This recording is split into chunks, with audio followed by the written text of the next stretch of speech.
that he went 10 rounds. And he learned a lot in the fight, as I told you he would. Abel, I know you got to wrap it up, but did you have to chew that steak so loud?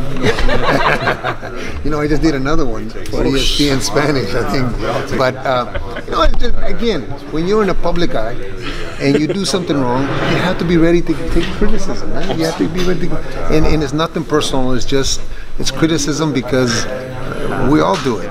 That's why it looked good. Yeah. Oh, there was 4 steaks that I went through, okay? Oh, for you. Prior to the testing scandal, when the players, like you said, she was against Canelo and the positive test, what was your perception of Canelo, and now is that tainted? Do you see Canelo as a lesser fighter? Do you see his legacy as a tarnished one? How do you see him, just the perception? How does that change? Absolutely not. I think he's a great fighter. I think that Chepo and Eddie have done a magnificent job with him, bringing him from 15 years old or 14 years or whatever it was to this point. But I think that we all make mistakes, and when we make those mistakes, we have to rectify them in a way that proves to everybody that we made a mistake, and not hide and not act like you're above the law. You're above any kind of scrutiny from anybody. If he doesn't want scrutiny, if he doesn't want the jokes that we're doing, then maybe he needs to do what Oscar continues to say, and what the WBC continues to say, he's a clean fighter. He needs to go get tested and prove it to us. I know hindsight's 2020. Do you wish you would have got Billy Joe Saunders' belt last June? No. Billy Joe Saunders, again, is another one of those fighters that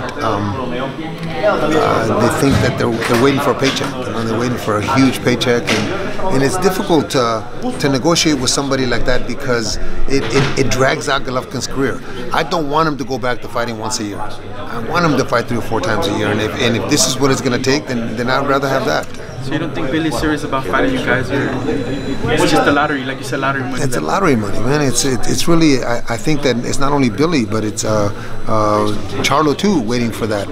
At least Danny is calling him out. Danny's calling him out because Danny recognizes, and I think Danny's people recognize that it could be a year and a half before all these guys get in line or get to the point where they're going to fight Golovkin.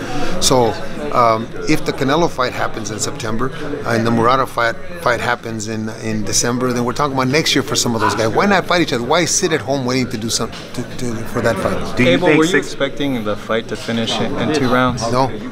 I thought it was going to go like 6 rounds. 6 rounds. Yeah. So, but you were still expecting a big knockout. Oh yeah, no. I knew that he'd eventually catch up with him, but I thought it was a 6-round fight. I told a couple people I thought it was a 6-round fight. In terms of what he showed in there, it wasn't a lot of work, but in those 2 rounds, did you see what you wanted to see from him, or was there still more that you wanted to see from him against a guy like Vanes? What I was most happy is not necessarily what happened in the ring, but what happened prior to the fight.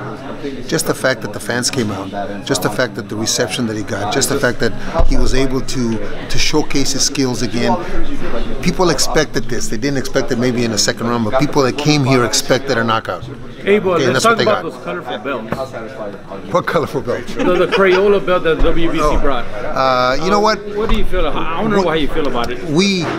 All of us here at one time or another, raced or played football or played baseball, and we all got trinkets like that. Right. And those trinkets were very important. So they're participation belts. They're belts of accomplishment. Right. Just like when we were kids, we all got trinkets like that. They're accomplishment. Yes, you get paid for it, but I think to be able to say you were first place, look, I was first place in racing or whatever, I'm a champion. You know, those are trinkets that I got one of those. Yeah, so do I. I got lots of those. Abel, going back to the fight, it seemed in the 1st round, Vanes stunned Gennady. Oh, he hit him with a good shot. I'm not going to say he stunned him. Okay, was he in fact hurt, or how was he when he came back? No, I think that it's important for Gennady to feel like he's in a fight. And in the 1st round, he's going out there trying to knock his head off and just being lackadaisical, and he got caught with a good shot. But I think that's what woke him up, and that's what woke up the crowd too. 2nd round when he came back to the corner, I said to him, stop looking for one punch. Stop looking for one punch. Just go out there and get into a rhythm and throw some combinations, give me a good jab, some good feints, and see what happens.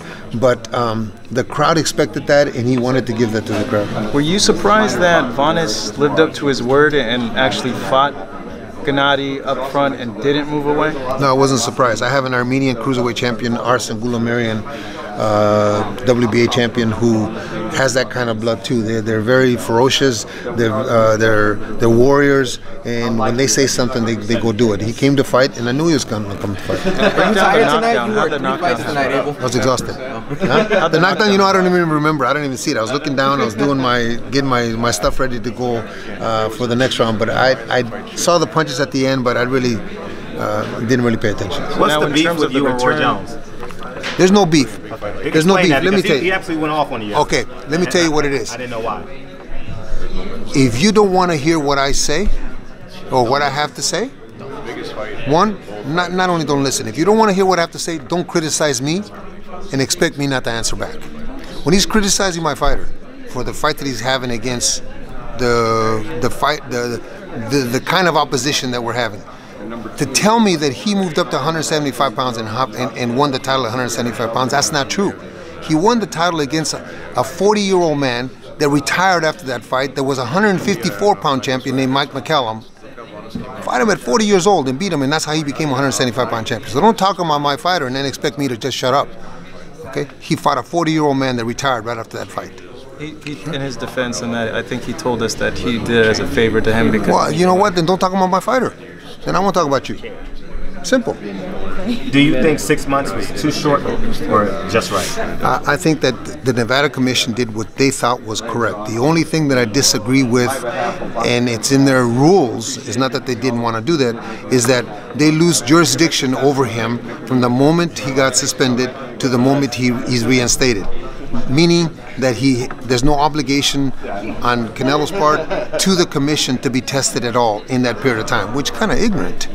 I mean, if I get a DUI or I get 2 or 3 DUIs, let's just say, don't they put a clamp? Don't they put a clamp on your leg? They're scrutinizing you, right? They put a clamp on you, or they put that thing in your car. They're keeping an eye on you, right? Tom, right. I'm sorry. Abel. Tom's much prettier. Speaking of DUIs, Tom's always been to the tailgates. When are we going to see you out there? I don't drink, man. I'm not asking you to drink. I'm just asking you to have a good ceviche. When are we going to see you out there? You know what? I have, like I said a little while ago, I have 10 fighters in my gym. I have 2 more fights this month, 3 fights in the next month.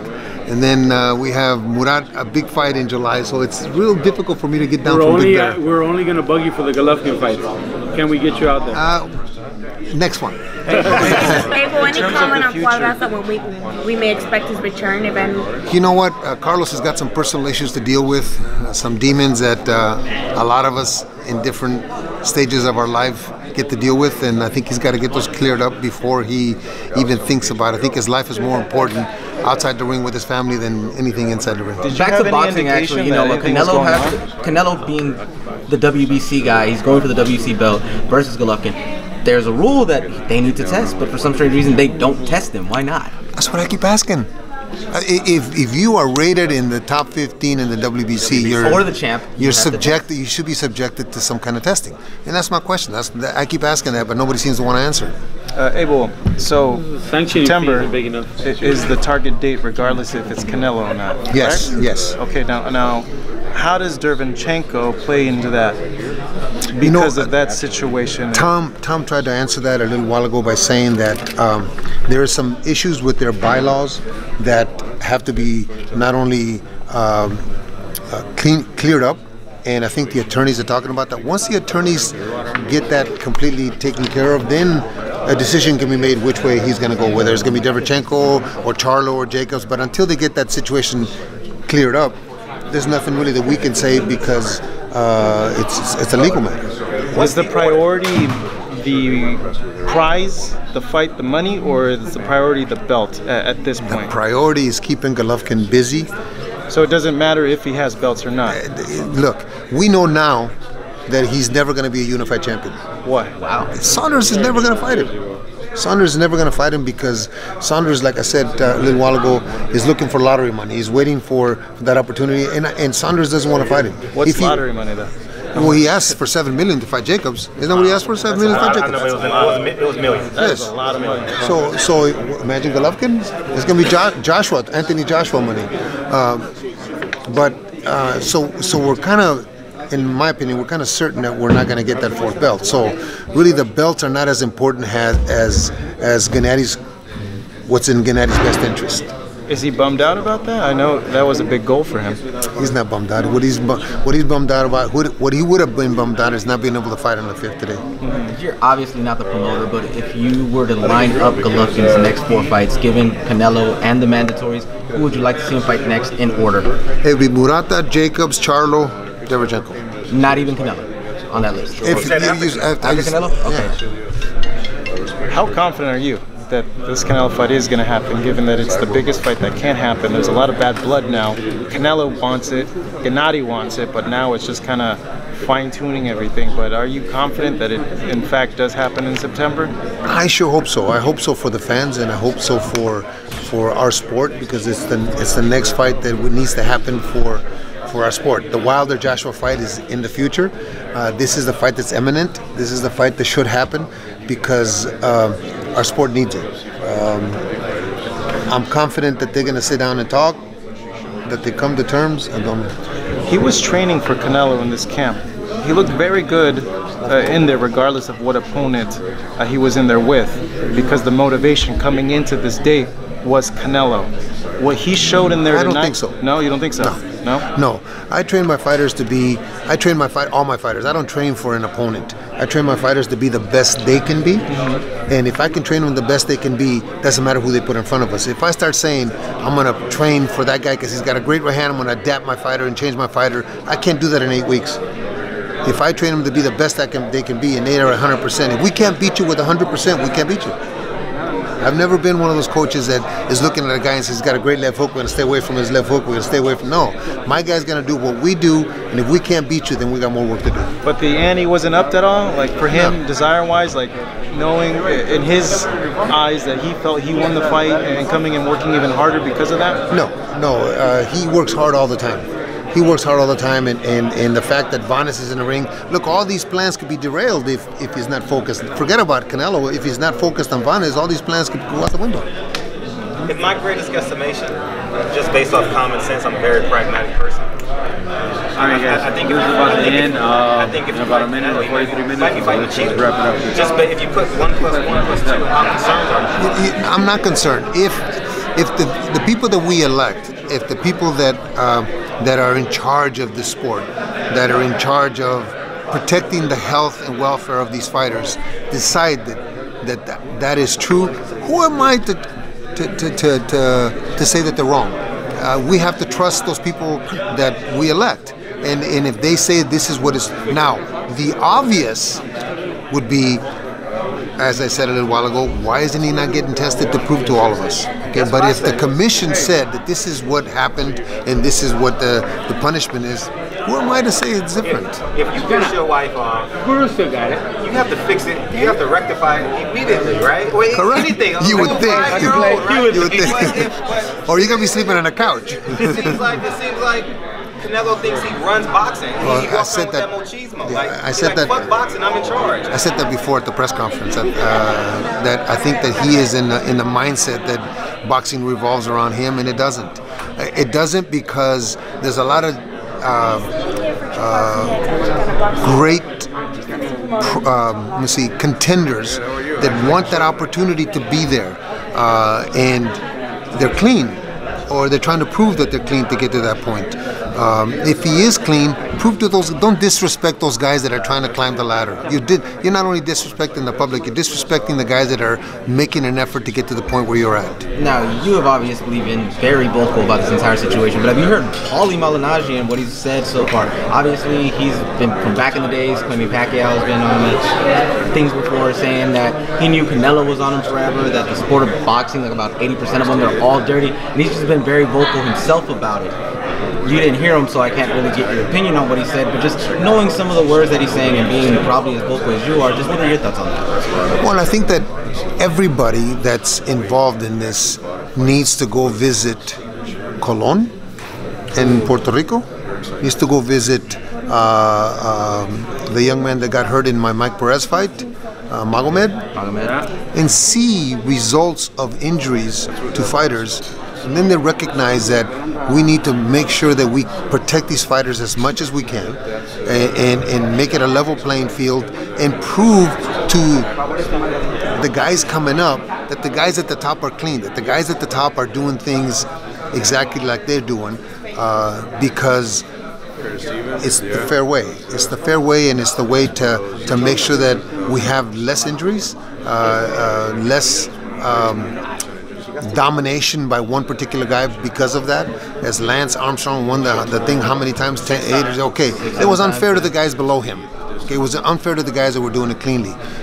So if there is an issue and there is a problem, go get tested. Go do what you need to do, so that way you prove to the people that are following you up the ladder that this is the way to do it, and you set an example. Do you think there was somewhat of a positive with Canelo getting busted? Obviously, he's the biggest star in boxing, so the fact that it seems that the testing is working, that it got the biggest star in boxing, do you feel that's somewhat of a positive for others to continue to test? It's a positive for our sport. Whether he did it or he didn't do it, if it was meat, then maybe we learn a little more about what not to do in Mexico with the meat. But it's a very, very strong positive for our sport to try to keep it as clean as possible. Abel, if he goes on and fights Canelo and he beats him in a rematch, do you think that's the perfect way to end Gennadi's career? I think that as for Floyd, for Andre, for all great elite fighters, if there's a challenge out there, that's what keeps them motivated to go to the gym. It's not the fights that are difficult. It's the gym. It's the 8 weeks, 10 weeks in the gym of taking your body through things that you've been taking it since you were 10 years old. That's the difficult part. The fight's the easy part. I think that if there's challenges out there for him, no, it's not the last fight. I think that he's still young enough to fight until he's 40, the way he's been taking care of himself. But there has to be those challenges out there. Do you not see Canelo as the biggest challenge, or do you feel he is the biggest challenge? No, he's one of a challenge. No, he's one of a challenge. He's right now he's the guy that's in front of us. That's not only a money fight, but some questions need to be answered that weren't answered in last September. That's what's next, what should happen. But look, if Jacobs and Charlo fight, and it's a great fight. You'll fight one. Yes, there you go. Okay, because now there's interest. Now, if let's just say Charlo beats Jacobs easy, okay, or beats Jacobs. Now, Charlo just beat the guy that came close to beating Golovkin. Now we have something that could be sold. Let's say Jacobs beats Charlo. Jacobs fought a great fight, and he learned a lot from the Golovkin fight. We can take a lot of things from that. He learned a lot from the Golovkin fight. Now he's a better fighter. He beat a very, very good champion at 154, beat him at 160. Now we can make that fight again. The other guy in the IBF hasn't proven anything, hasn't done anything for us to warrant paying whatever the ticket prices were here today, or whatever they would be in Vegas for a fight like that. Now, Abel, you think there might have been maybe an overreaction to the whole allegations of Canelo being a little dirty? You think the fight might have been salvaged if maybe we kind of cut back, or 360 might have cut back on the whole lawyer allegations, and then what? Maybe you think the fight itself could have been salvaged? No, because I think that we're doing this. Okay, slapping him in the hand. Yeah, I think that once, it's just like you go into court after a DUI, like I said, and the judge says, you know what, I don't think you're going to do that again. Go ahead, go home. No, it's not fair to the guys coming up. It's not fair to the guys that are struggling to make a career, and they're trying to get to the point where Golovkin and where Canelo and where Floyd are. Everybody has dreams. They all think they're going to be there one day. And if that guy is dirty and he got a hand slap, I can do that too, and I get a hand slap. You know? That's the mentality that I think. That's the message that you're sending. Abel, when is he going to go back into the gym? Probably by the beginning of June. Murad comes into camp. He's already in camp, but Murad starts really training hard, and Gennady seems to be a mentor to everybody that's in my gym. And just like when Murad was in Sochi, he was there with Murad, and in Russian I didn't understand what they were saying, but coaching, making sure that Murad understood the responsibility that he has, not only for this fight, but to his family and to his country and to our gym. Gennady will probably be back in the gym by the end of this month, at the beginning of June, just to be able to help with the rest of the guys. All right, Abel, thank you so much. You're welcome. Appreciate it. My last question. First, I want to say thank you for taking my interview a couple months ago. It was fun. Yeah. I want to say thank you. Yes, it was. And do you think the criticism was fair of you taking Bonas on short notice? ESPN dogged you. I was kind of rough on y'all. Do you think the criticism is fair? Like I said a little while ago, the circumstances, first of all, were out of our control. Okay, that's the first thing. Ray Leonard fought Bruce Finch. Ray Leonard fought Andy the Hawk Price. Ray Leonard fought Davey Boy Green, and you can go on and look at the record, the fighters that he fought that were less than Vanes, even if it's on a 3-week notice or an 8-week notice. Antoine Eccles fought twice against Bernard Hopkins in his reign, and 3 times Robert Allen. Okay, Joe Lipsy. There's so many in there. So today we're criticizing. 20 years from now we'll say, wow, what a run. Thank you. No, My Michelle Joy Phelps. If you haven't already subscribed to our YouTube channel, make sure you do so by clicking this icon right here, or else